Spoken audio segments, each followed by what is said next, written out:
পাশাপাশি এটা বাধ্যতামূলক করা যে প্রত্যেক প্রবাসীকে যারা বাংলাদেশি পাসপোর্ট ইউজ করবেন অথবা বাংলাদেশের নো ভিসা স্ট্যাটাস নেবেন তাদের প্রত্যেককেই এই পাসপোর্টের মেয়াদকালে প্রতি বছর একটি নির্দিষ্ট পরিমাণ টাকা বৈধ চ্যানেলে বাংলাদেশে প্রেরণ করতে হবে।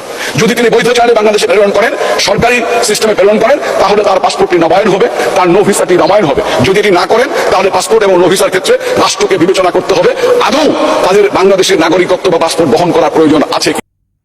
আসসালামু আলাইকুম রহমতুল্লাহ। দেখছেন এই পাগলা কি বলতেছে? এই পাগল যে কই থেকে আসে জানি না। সংসদে যে এগুলো কে জায়গা দেয়, আসলে দোষ আমাদেরই। আমরাই তো এগুলোর ভোট দিই, ভোট না দিলে তো এগুলো হয়ে যায়। এইসব পাগলদেরকে এগুলোর পিটাইয়ে সোজা করতে হয়। তো এই জন্যই সব পাগলদের ক্ষমা চাইতে হবে, বাংলাদেশের প্রধানমন্ত্রীও ক্ষমা চাইতে হবে যে এইসব পাগলরা কেন জায়গা দিছে সংসদে। প্রবাসীদের জন্য আজকে বাংলাদেশের এত উপকার হইতেছে, আর সেই প্রবাসীদেরকে আবার কি বলতেছে? সব প্রবাসীরা কি সবসময় টাকা কামাইতে পারে? এমন প্রবাসী আছে বিদেশে, এসে এমন কষ্টতে পড়ে নিজে খাইতে পর্যন্ত পারে না। সে বাংলাদেশের আবার বাংলাদেশে পাসপোর্ট যখন রিনিউ করবে তখন আবার বাংলাদেশে টাকা দিবে কীভাবে সরকারকে? তার সংসারই তো চালাইতে কষ্ট হয়ে যায়।